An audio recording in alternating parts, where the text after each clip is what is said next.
Pas donc une, mais au moins deux explosions de vie qui se sont succédées sur Terre. C'est cette histoire que nous allons vous raconter.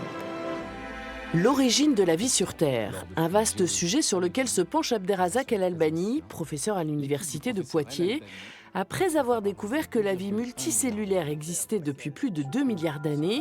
Il a eu l'idée de créer un musée virtuel avec son équipe pour expliquer l'avancée des recherches. L'objectif, c'est de vulgariser et de rendre l'information disponible à tout le monde. Et ça, c'est un moyen, à mon avis, le plus pratique et judicieux pour pouvoir toucher un grand public. Et donc, c'est libre d'accès. Tout le monde peut y accéder à tout moment, de partout, à partir du moment qu'on a Internet. Le site est constitué de différentes salles sur la naissance de la planète, les périodes de glaciation ou la théorie de l'évolution de Darwin. L'une d'entre elles permet de prendre connaissance des découvertes effectuées lors de fouilles au Gabon, découvertes qui ont permis de déplacer le curseur de l'apparition de la vie multicellulaire.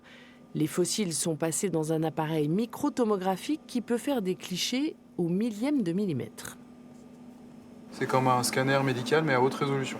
Donc on enregistre l'atténuation des rayons X par la matière. Donc là c'est le spécimen fossile du Gabon. Et on va vraiment avoir l'information qui est cachée à l'intérieur de la matière. Toutes ces informations, donc on enregistre toute une série de radios et toutes ces radios vont nous permettre de reconstituer l'objet en 3 dimensions.